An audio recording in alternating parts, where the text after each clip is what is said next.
Livro Pela Fé. Autor Billy Pinheiro. Capítulo 6. A fé que espera contra a esperança. Pela fé também a própria Sara, apesar de não poder ter filhos e já ser idosa, recebeu poder para ser mãe, pois considerou fiel aquele que lhe havia feito a promessa. Por isso também de um só homem, praticamente morto, saiu uma posteridade tão numerosa como as estrelas do céu e inumerável como a areia que está na praia do mar. Hebreus 11, 11 e 12 e este capítulo 11 de Hebreus é tão empolgante porque fala dos heróis da fé, como são chamados. Não é que eles tivessem algo especial. Na verdade, eram pessoas comuns. Como o próprio apóstolo Tiago nos lembra, Elias era homem sujeito às mesmas paixões que nós. Ele era um homem com as mesmas fragilidades, mas fez escolhas muito acertadas. Escolheu caminhar com Deus, seguir o Senhor e abraçar aquilo que Deus lhes falou pela fé. Essa é a diferença. E somos convidados a fazer o mesmo onde quer que estejamos, experimentando as coisas de Deus através da fé, misturando a nossa fé com a palavra de Deus, aquilo que Deus já nos falou, como diz o escritor de Hebreus no capítulo 4, deve ser misturado à nossa fé. O que você já conhece de Deus, por exemplo, as suas promessas, deve ser misturado com sua fé, pois você precisa fazer a sua parte. E Deus cumprirá o que prometeu. As promessas do Senhor na Bíblia, em sua grande maioria, são condicionais. Ou seja, você precisa atender a uma condição para que Deus cumpra o que prometeu. Além de misturar sua fé, o escritor de Hebreus também nos lembra que herdamos as promessas de Deus pela fé e pela paciência, pela perseverança. Hebreus 6:12. Precisamos crer e esperar no Senhor. Esse é um grande segredo para aqueles que desejam ver as promessas de Deus se cumprirem em suas vidas.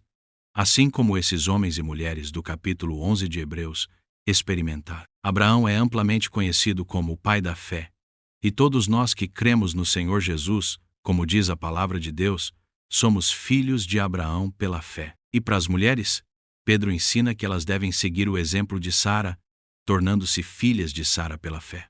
Vamos observar isso agora. Da incredulidade à fé, quero chamar sua atenção para a expressão pela fé, também a própria Sara. Por que também a própria Sara? Porque anteriormente o escritor de Hebreus falava de Abraão, mas agora inclui Sara. Pela fé, Sara recebeu poder para ser mãe. Até que ela recebesse essa fé e a misturasse com a palavra de Deus, houve um processo. E isso é muito instrutivo para nós. Muitas vezes pensamos que esses heróis da fé não tiveram fraquezas, mas eles as tiveram, assim como nós. No final, o que fez a diferença foi que eles abraçaram a palavra de Deus pela fé, misturaram sua fé com a palavra e assim obtiveram as promessas. Por isso, o escritor de Hebreus nos encoraja a imitar a fé deles, não as fraquezas.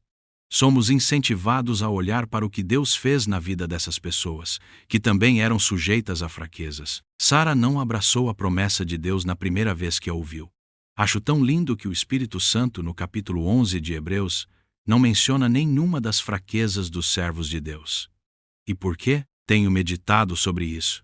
E o que veio ao meu coração, e acredito que isso está fundamentado nas Escrituras, é que no final, o Espírito Santo vai registrar aquilo que era o propósito de Deus para cada um de nós. Porque mesmo as nossas fraquezas, e até os nossos pecados, quando nos arrependemos e confessamos, o sangue do Senhor Jesus é poderoso para nos purificar, como está em 1 João 1:9. Se confessarmos os nossos pecados, Ele é fiel e justo para nos perdoar os pecados e nos purificar de toda a injustiça.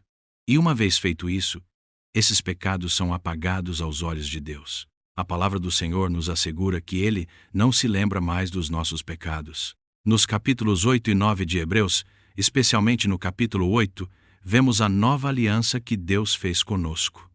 Nessa nova aliança, Ele diz: dos seus pecados jamais me lembrarei, porque o Senhor perdoou, e quando Ele perdoa, não se lembra mais.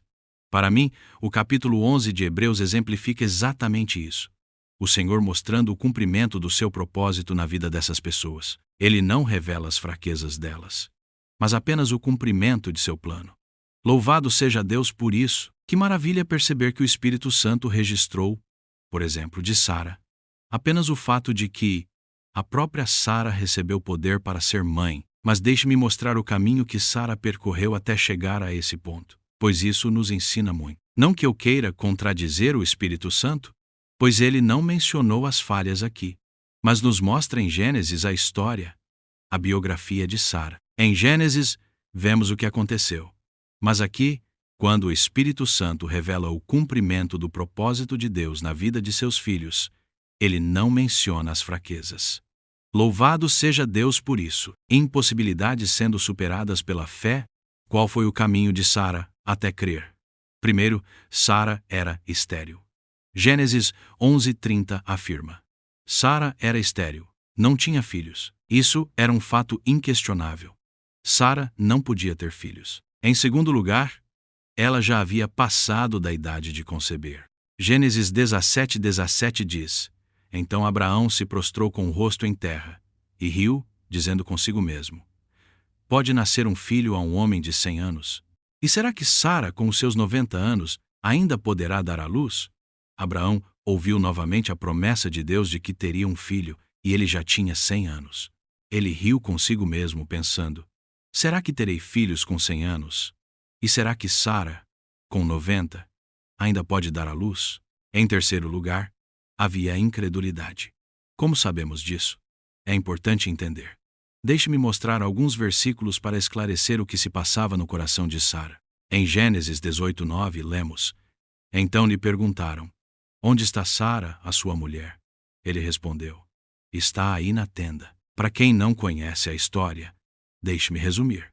O Senhor, acompanhado de 2 anjos, visitou Abraão na sua tenda, onde Sara também estava. Ali, ele reiterou a promessa de que Abraão teria um filho, e que por meio desse filho, seriam benditas todas as famílias da terra. Toda a herança que Abraão receberia viria através dessa descendência, que foi seu filho Isaque. Foi o próprio Deus quem ordenou a Abraão dar o nome de Isaque ao filho prometido. Veja como ficou registrado em Gênesis os acontecimentos. Então lhe perguntaram: Onde está Sara, a sua mulher? Ele respondeu: Está aí na tenda. Um deles disse: Certamente voltarei a você, daqui a 1 ano, e Sara, a sua mulher, dará à luz um filho. Sara estava escutando, à porta da tenda, atrás de Abraão. Abraão e Sara já eram velhos, avançados em idade, e a Sara já lhe havia cessado o costume das mulheres. Por isso Sara riu em seu íntimo, dizendo consigo mesma: Depois de velha, e velho também o meu senhor, terei ainda prazer? Então o Senhor perguntou a Abraão: Por que Sara riu, dizendo: Será verdade que darei ainda à luz sendo velha? Por acaso, existe algo demasiadamente difícil para o Senhor? Daqui a 1 ano, neste mesmo tempo, voltarei a você, e Sara terá um filho. Então Sara teve medo e negou, dizendo: Eu não ri. Ele, porém, disse: Não é verdade, é certo que você riu. Gênesis 18, 9-15. Veja a história. Além de Sara já ter um fato consumado, ela era estéril. Como diz a palavra de Deus, ela já havia passado da idade, e ainda havia incredulidade em seu coração. Ela não creu de imediato quando Deus fez a promessa. E Deus já havia feito essa promessa antes desse momento. Já havia prometido a Abraão, que por sua vez deve ter falado com ela. Tanto ela não cria na promessa que, tempos atrás, deu sua serva ao marido. Eram tempos e culturas muito diferentes. Naquela época, isso era comum. Sara deu sua serva, Agar, a Abraão, para que, por meio dela, viessem filhos. E esse é o grande problema que perdura até hoje entre os descendentes de Isaque. Os descendentes de Isaque e os descendentes de Ismael estão em constante conflito. É o mundo árabe contra o povo de Israel. E essa disputa continua até hoje. Voltando ao fato. Sara não acreditou na promessa. E naquele momento ainda riu. É interessante que o Senhor disse: É certo que você riu. E ela negou. Mas ela tinha consciência de que aquele que falava com ela sabia que ela tinha rido e que estava dizendo a verdade. Assim como o Senhor proferiu a promessa e viu que Sara riu no seu íntimo, veja, ela riu no seu íntimo. Não foi um riso alto, mas aquele que é o Senhor sabia de todas as coisas. Ele sabia que ela tinha rido. E quando ele a confrontou com isso, foi como se tivesse sido uma palavra de conhecimento. Abraão não viu, ninguém tinha visto. Só Sara havia rido em seu íntimo, mas o Senhor sabia. E ele disse a ela. Isso provavelmente trouxe um temor ao coração de Sara. Creio que a partir desse momento, ela começou a acreditar na promessa do Senhor. Ela creu e misturou sua fé à promessa que Deus havia dado, e então, como diz a palavra, ela recebeu poder para ser mãe. Observe que Sara era estéril e já tinha 90 anos, ou seja, todas as possibilidades humanas para ela ser mãe haviam se esgotado. Mas ela creu e a fé produziu esse efeito. Ela recebeu poder para ser mãe, apesar de ser estéril e de já ter passado da idade de conceber. Aos 90 anos, depois de tudo isso, ela teve o filho da promessa pela fé. Quando o casal é chamado a exercitar a fé juntos, quero chamar a sua atenção para alguns pontos muito importantes. Aqui, vemos um casal exercendo fé juntos. E como isso é lindo na palavra de Deus. Existem alguns casais que trabalharam juntos em harmonia com a palavra de Deus. Um exemplo é Zacarias e Isabel, que, como diz a palavra no Evangelho de Lucas, eram irrepreensíveis diante de Deus e serviam juntos ao Senhor. Lucas 1:6. Da mesma forma, Abraão e Sara estavam juntos. E aqui vemos a fé de Sara sendo exercitada juntamente com a fé de Abraão. Meditando nessa passagem, me perguntei, seria suficiente que apenas Abraão cresce na promessa de Deus para que o filho da promessa nascesse? Minha conclusão é que não, porque Deus também precisou agir no coração de Sara para que ela acreditasse na promessa. Abraão, sozinho, não receberia essa promessa se Sara, sua esposa, também não tivesse crido. Era necessário que Sara cresce. E Deus, pelo seu poder, operou no coração dela. Uma mulher estéril e avançada em idade. O coração de Sara estava incrédulo, mas Deus operou.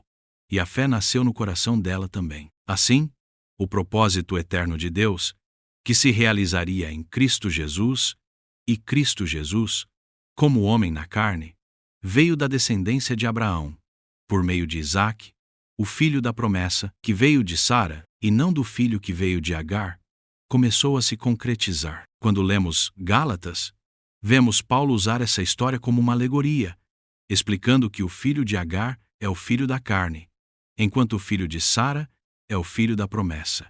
Ele faz esse contraste para nós. Deus havia dito que seria através do filho de Sara, o filho da promessa, por meio de Isaque, que viria a descendência de Abraão, e que essa descendência seria tão numerosa como as estrelas do céu e os grãos de areia na praia. Louvado seja Deus, porque por meio de Isaque veio o Senhor Jesus Cristo. E assim se cumpriu a promessa que Deus fez a Abraão. Em ti serão benditas todas as famílias da terra. Foi no Messias, o descendente de Abraão, que Sara participou com Abraão nesse propósito eterno. A fé de Sara foi crucial no cumprimento do propósito de Deus, para que o Senhor realizasse aquilo que ele desejava. Sara cooperou com Deus nesse processo. É interessante que, ao lermos o capítulo 11 de Hebreus, como mencionei no início, não são mostradas as fraquezas desses personagens. No entanto, por exemplo, Abraão por 2 vezes quase perdeu sua esposa, e de uma maneira muito negativa. Ao chegar a terras diferentes enquanto peregrinava, Abraão permitiu que Sara fosse levada por outros, como se ela não fosse sua esposa. Se Deus não tivesse intervindo e socorrido Abraão, ele teria perdido sua esposa. Foi algo muito grave o que Abraão fez, quase perdendo Sara em 2 ocasiões. A primeira com Faraó, Gênesis 12, 11 a 20. A segunda com Abimeleque, Gênesis 20, 1 a 18. Portanto, não bastava apenas que Abraão cresce. Sara também precisava crer na promessa do Senhor. Isso fala muito aos casados. Somos chamados a viver em harmonia com nosso cônjuge. Vocês, como casais em Cristo, são chamados a crer juntos, a receber as promessas do Senhor juntos e a exercer a fé juntos. Isso fica claro não apenas pela fé de Abraão, mas também pela fé de Sara, sua esposa. Deus levou em conta a fé de Sara para que a promessa feita a Abraão se cumprisse. Era necessário que Sara participasse. Isso se evidencia quando a palavra diz que, pela fé, Sara recebeu o poder de ser mãe. A fé chama à existência as coisas que não existem. Veja que afirmação maravilhosa do apóstolo Paulo aos Romanos. Como está escrito: Eu o constituí por pai de muitas nações, diante daquele em quem Abraão creu, o Deus que vivifica os mortos e chama à existência as coisas que não existem. Romanos 4:17. Esse texto é tão importante para a nossa experiência, para que possamos imitar a fé desses personagens. Preste atenção às afirmações de Paulo. Ele está dizendo que Deus chama à existência as coisas que não existem. Isso é fé. Deus, pela fé, criou o universo. E o que é fé? É chamar à existência as coisas que não existem. O que foi fé para Sara? Ela chamou à existência o que não existia. Ela era estéril, mas chamou à existência a fertilidade. Ela já estava velha com o corpo amortecido, mas chamou à existência o vigor. Compreende? Fé é chamar à existência as coisas que não existem.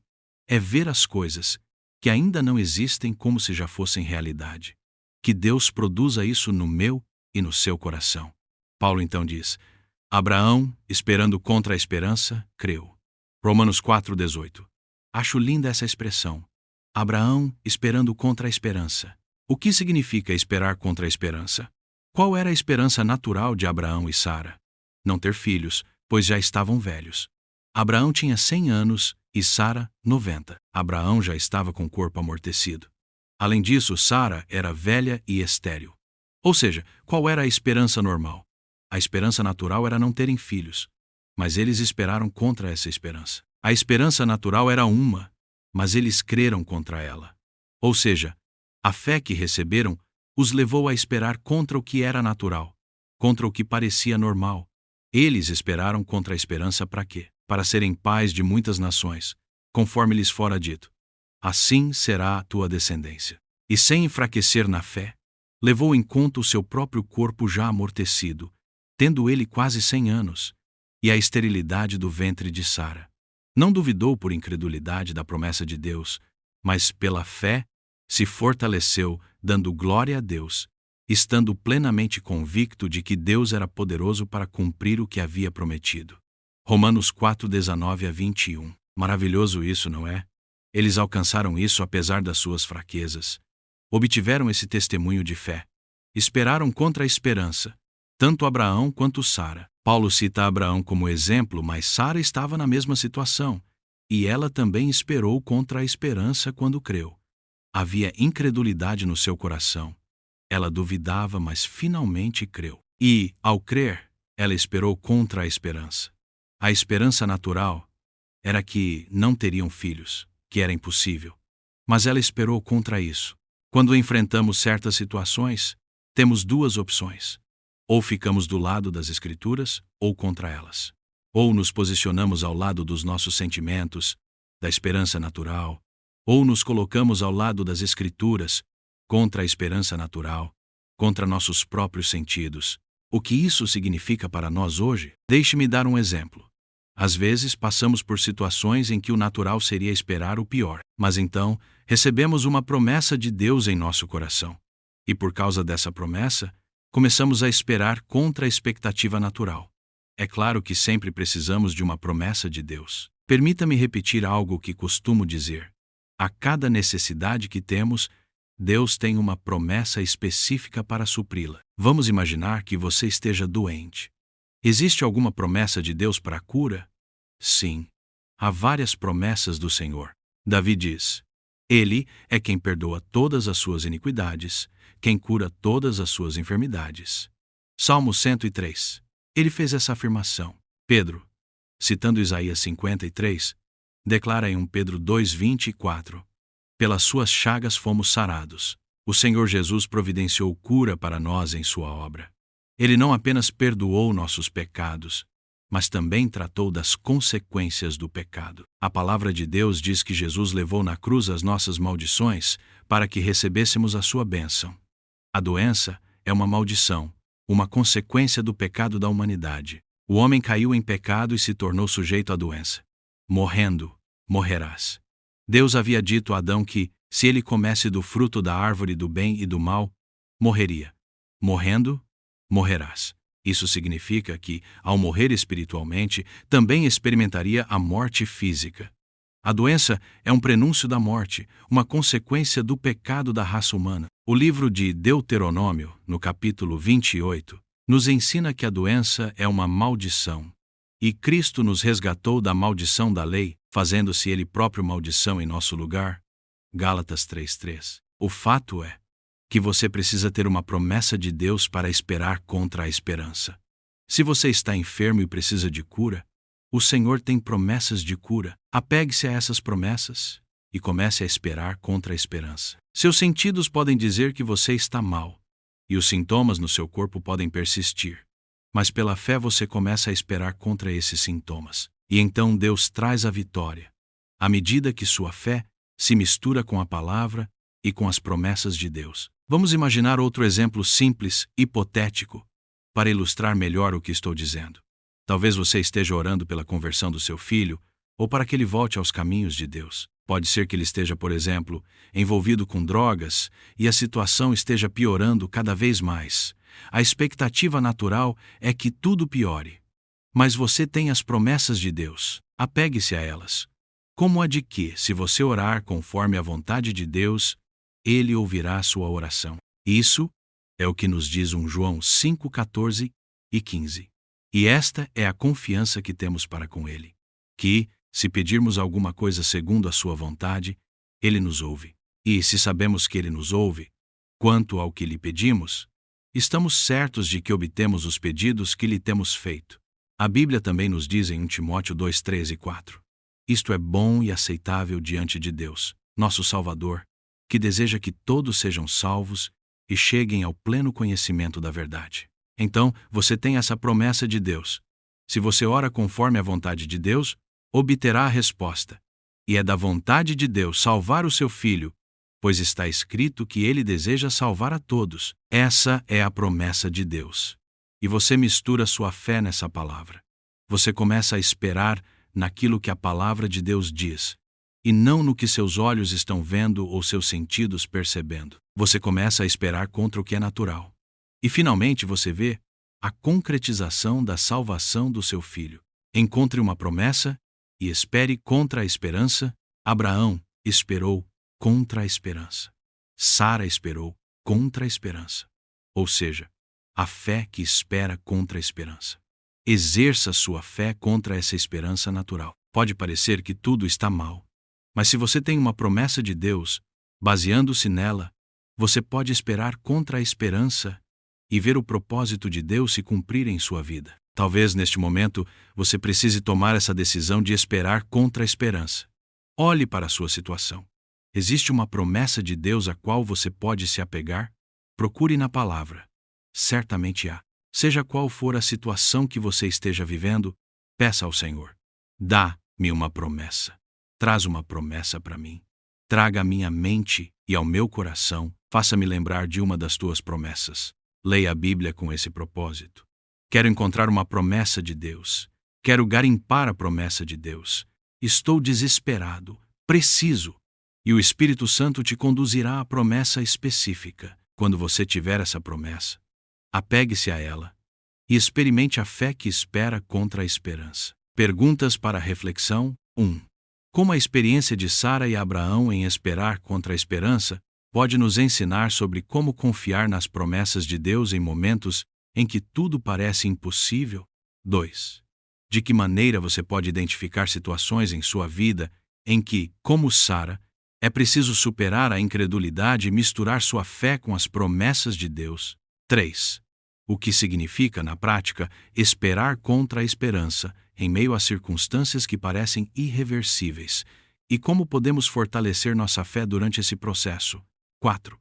Como a história de Sara e Abraão pode inspirar os casais a fortalecerem sua fé juntos? 5. Quais promessas específicas de Deus você tem em sua vida?